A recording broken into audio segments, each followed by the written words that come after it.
سب کچھ ہو بیوی نہ ہو تو تنہائی کا احساس مار دیتا ہے۔ اس سے ایک اور مطلب نکلتا ہے کہ لباس کے بغیر ایک لمحہ گزارا نہیں۔ سارا دن پانی نہیں پیتے ہیں نا، اب میں بیان میں پانی پی رہا ہوں، لیکن 16 گھنٹے تو گزارے ہیں نا، پانی نہیں پیا، کھانا نہیں کھایا، 16 سیکنڈ لباس کے بغیر گزار سکتے ہیں؟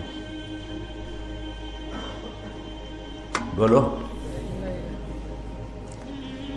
کوئی بھی کمرے میں نہ ہو، تم تنہا ہو، تم کپڑے اتارو تو تم اپنے آپ کو عجیب فیل کرو گے، تم خود اپنے آپ کو چادر میں چھپانے کی کوشش کرو گے۔ ان لباس ایک ایسی زبردست ضرورت ہے بلا دلیل کہ تم تنہا کمرے میں بھی کپڑے اتارو تو تم اپنے آپ کو عجیب سا محسوس کرتے ہو۔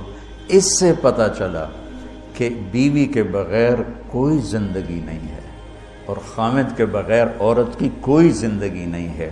یہ ہمارا بدبخت معاشرہ ہندی کہ کسی بچی کو طلاق ہو جائے وہ گل سڑ کے مر جاتی، اس کی شادی نہیں ہوتی۔ کوئی جوان بچی بیوہ ہو جائے وہ سسک کے مر جاتی، اس کی شادی نہیں ہوتی۔ کوئی 40-50 سال کا ہو جائے مرد، اس کی بیوی مر جائے، کوئی اس کو لڑکی دینے کے لیے تیار کوئی نہیں۔ اور لباس کا لفظ بتاتا ہے کہ شادی کے بغیر انسان ننگا ہے، اور ننگے انسان کا کوئی کہیں بھی گزارا نہیں ہے۔ لفظ لباس بتاتا ہے کہ ہم اس چیز کو رواج دیں کہ شادیاں ہوں، بیوہ کی شادی ہو، مطلقہ کی شادی ہو، کوئی کس کی بیوی مر جاتی ہے۔ حضرت ابن مسعود کا فرمان ہے اگر میری موت میں 10 دن باقی ہوں تو بھی میں شادی کر لوں گا اگر میری بیوی مر جائے تو۔ ابو ہریرہ کہتے ہیں اگر میری زندگی میں 7 دن باقی ہوں اور میری بیوی مر جائے تو میں 1 ہفتہ بھی شادی کے بغیر نہیں رہوں گا، میں شادی کر لوں گا۔ تو ہم ایک ہندی معاشرے سے متاثر ہیں جہاں بیوہ کی کوئی سنوائی نہیں، مطلقہ کی کوئی سنوائی نہیں، اور کوئی جوان بھی 2-4 بچے ہیں اور بیوی مر جائے تو اس کی کوئی شادی نہیں ہے، وہ سسک کے وہ بلک کے زندگی گزارتے ہیں۔ ہم لوگ اس کو رواج دیں۔ لباس، لفظ لباس بتا رہا ہے کہ جیسے لباس کے بغیر ایک لمحہ آدمی چین سے نہیں بیٹھ سکتا، ایسے ہی اس رشتے کے بغیر زندگی میں کوئی خوبصورتی نہیں، کوئی حسن نہیں۔ میں نے جیسے کہا لباس سب سے قریب ہے، تو اس کے بعد بیوی کا حق سب سے پہلے آ جاتا ہے۔ ماں باپ کی طرف سے زیادتی آئے تو تمہارے ذمے ہے اپنی بیوی کو بچاؤ، اللہ کے واسطے اپنی بیویوں کی حفاظت کرو۔ ہاں تمہاری بیوی کی طرف سے زیادتی آئے تو اللہ کے واسطے ماں باپ کی حفاظت کرو۔ تو اس کا مطلب یہ نہیں کہ تم ڈنڈا اٹھا لو، اپنے اخلاق ایسے بناؤ، سپرنگ بن جاؤ، سپرنگ جو فریشر سے کو قبول کر کے دب کر کے نیچے چلا جاتا ہے۔ نیچے جانے میں جڑ جانے کا نظام چھپا ہوا ہے کہ جھک جاؤ، ماں باپ ناراض ہو ان کے پاؤں پکڑ لو، بیوی ناراض ہو اس کے پاؤں پکڑ لو۔ ذلت میں عزت چھپی ہوئی ہے، ساری زندگی کا تجربہ بتا رہا ہوں۔ ذلت، اللہ کی رضا کے لیے ذلت اٹھانے میں عزت چھپی ہوئی ہے۔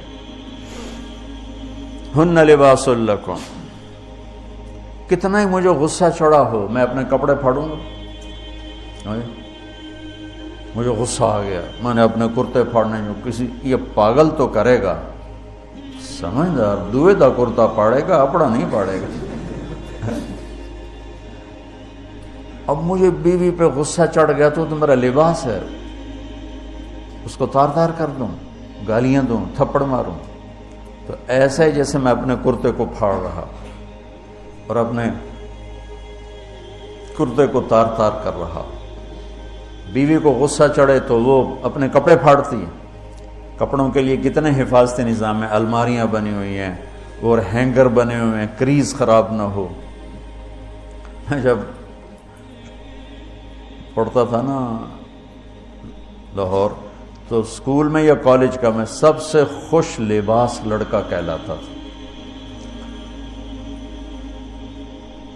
کہ میں اپنی اسکول سے آ کر نا، اب ہاسٹل میں کوئی استریاں تو ہیں نہیں، نہ ہی کوئی نوکر، تو اپنی پتلون کو ایسے ہاتھوں سے استری کرنا اور کر کے پھر تہ لگانا، پھر سرانے کے نیچے رکھنا اور اس کے اوپر سونا تاکہ خود بخود استری ہو جائے اور کریز ٹھیک ہو جائے، اور رات کو بالوں کے اوپر رومال باندھنا تھا کہ بالوں کی سیٹیں خراب نہ ہو جائیں۔ میں نے بال بنوائے تھے وحید مراد کٹ بال، 2 فلم سٹاروں کا ہیئر کٹ چلا، ایک دلیپ کمار کا، ایک وحید مراد کا۔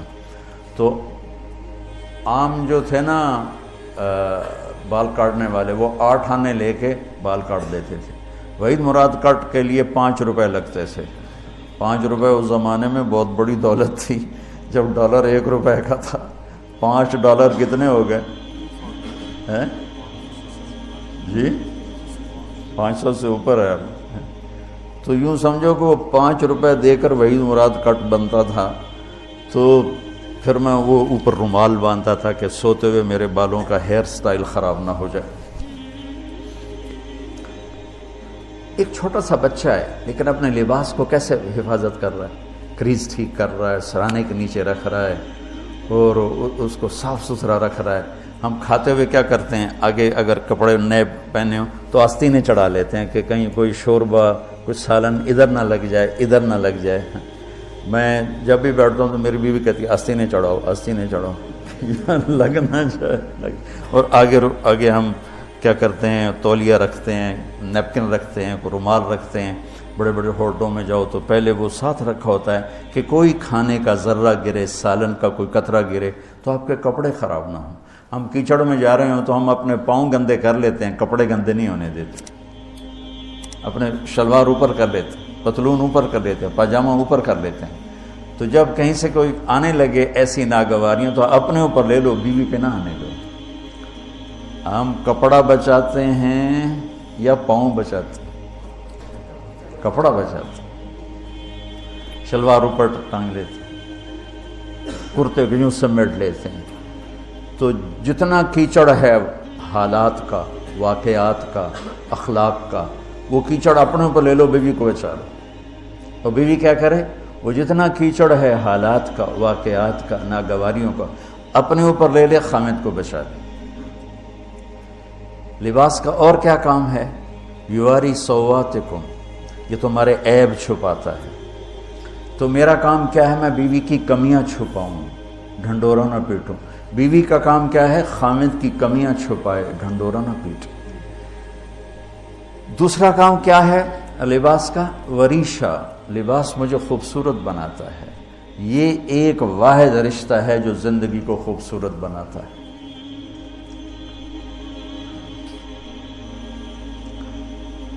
ہن لباس لکم انتم لباس لہن۔ تو لباس کیا کرتا ہے، زیب و زینت۔ لباس کیا کرتا ہے، عیب چھپاتا ہے۔ لباس کیا کرتا ہے، خوبصورت بناتا ہے۔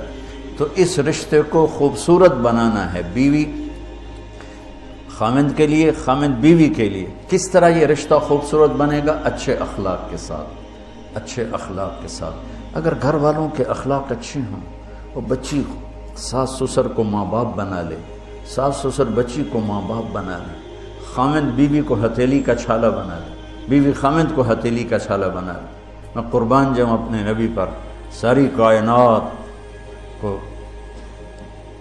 نور ایمان دینے والی ہستی، اور حضرت عائشہ رضی اللہ عنہ کو لقمے بنا کے کھلا رہے ہیں۔ کمال۔ حضرت عائشہ رضی اللہ تعالیٰ عنہ، وہ بڑی بڑی بوٹیاں ہوتی تھی نا، وہ اٹھا کے ایسے نوچتی اور پھر رکھ دیتی، روٹی کا ٹکڑا اٹھاتی۔ میرے نبی وہی بوٹی اٹھاتے جہاں حضرت عائشہ نے نوچا ہوتا تھا، وہیں دکھا کے کرتے تھے، ان کی محبت کو لینے کے لیے اور ہمیں سکھانے کے۔ حضرت عائشہ گلاس اٹھاتی، وہ بڑے بڑے ہوتے تھے، اب تو یہ چھوٹے چھوٹے گلاس ہیں۔ بخل کا زمانہ آ گیا، پانی بھی تھوڑا دیں دیں۔ ہمارے دیہات کا کلچر تھا، اب تو مٹ گیا ہے، مہمان ہی کوئی نہیں ہوتے۔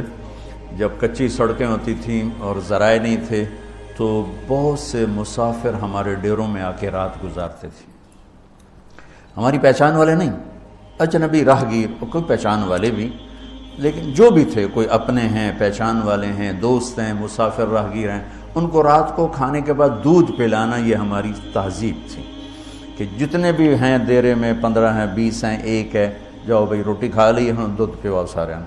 وہ جانور بہت زیادہ ہوتے تھے، کھیتی باڑی کم ہوتی تھی، دودھ وافر ہوتا تھا، وہ گلاس اتنے بڑے بڑے ہوتے تھے، 3 پاؤ کا گلاس ہوتا تھا۔ تو ایک ہمارے دادے کے زمانے کا نا چاچا لال سنپال وہ آ گیا دیرے میں، نوکر گیا دودھ پلانے، تو گلاس کو دیکھ کے نوکر سے کہندا پتر میں نہیں پیندا۔ اسا کہا چاچا کیوں نہیں پینا؟ اسا کہا 2 تو ود پیواں تو بے غیرت بنا تے 2 تے میرا گزارا نہیں جاتا میں نہیں پینا۔ تو حضرت عائشہ رضی اللہ تعالیٰ عنہ گلاس اٹھاتی اور یہ پیا، یہ رکھا۔ میرے نبی اٹھاتے اور جہاں حضرت عائشہ کے ہونٹ لگے ہوتے تھے وہاں ہونٹ رکھ کے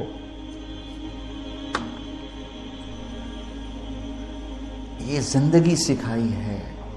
یا عائشو، کیا محبت سے بولا عائشہ نے، یا عائشو، یہ عاشقانہ انداز ہے، محبوبانہ انداز ہے۔ یا حمیراء، عائشہ آؤ دوڑ لگائیں۔ عائشہ مجھے پتہ چل جاتا جب تو میرے اوپر ناراض ہوتی ہے۔ حضرت عائشہ نے کہا وہ کیسے؟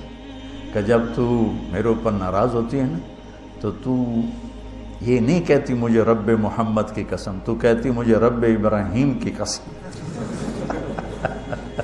جب تو میرے اوپر راضی ہوتی ہے تو کہتی ہے مجھے رب محمد کی قسم، اور جب تو میرے اوپر ناراض ہوتی ہے تو کہتی مجھے رب ابراہیم کی قسم۔ کہ یا رسول اللہ صلی اللہ علیہ وسلم نام ہی آپ کا نہیں لیتی، میرا تو دل آپ پہ کیا، میری جان قربان ہے آپ پر۔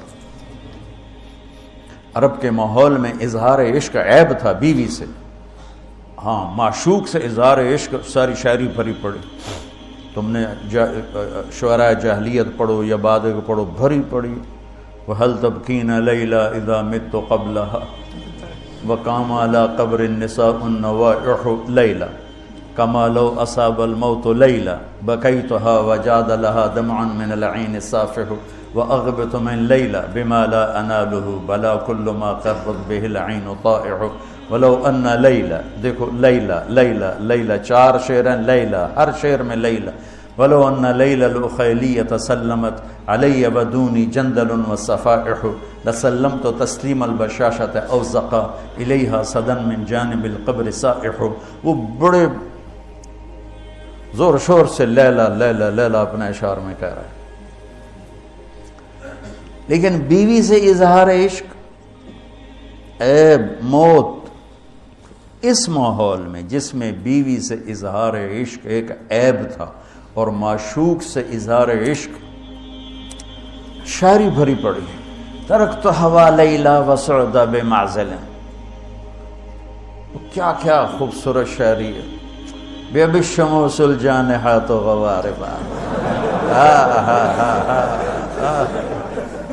اللہ بساط من الحریر جلاببا حاولنا تفدیتی وخفنا مراقبا فوضعنا ایدیہن فوق ترائب۔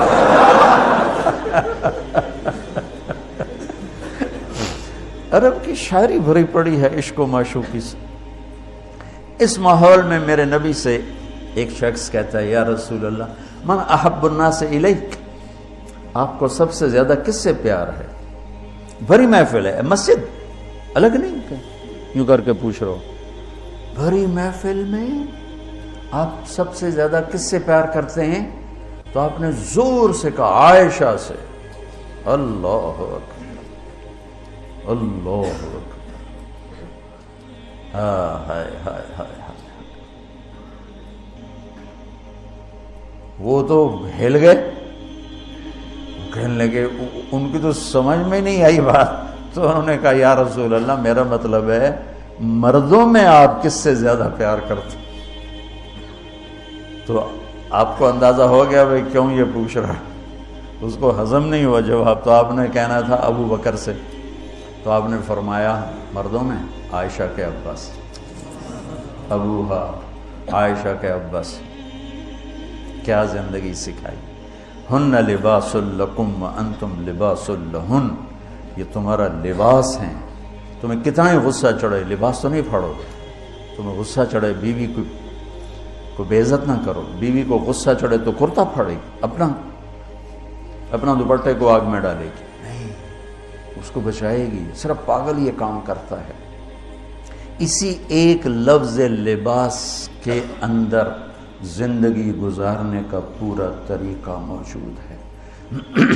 اور اسی کے اندر بیواؤں کی, مطلقہ کی, رنڈوے کی شادی کا اشارہ خوبصورت موجود ہے کہ لباس کے بغیر تو ایک لمحہ انسان نہیں گزار سکتا.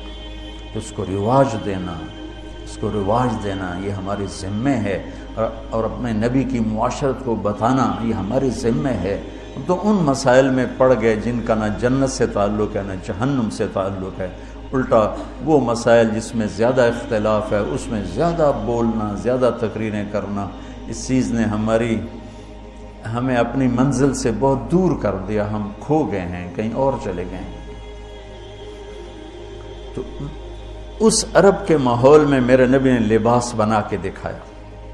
صفیہ رضی اللہ تعالیٰ عنہ چھوٹے قد کی تھی, اونٹ پہ سواری کے لیے وہ خود نہیں کر سکتی تھی, آپ نے اپنا گھٹنا آگے کر دیا. حضرت صفیہ نے آپ کے گھٹنے پر پاؤں رکھا اور اس کو زینہ بنا کے آپ نے ان کو اوپر چڑھایا, زینہ بنا کے.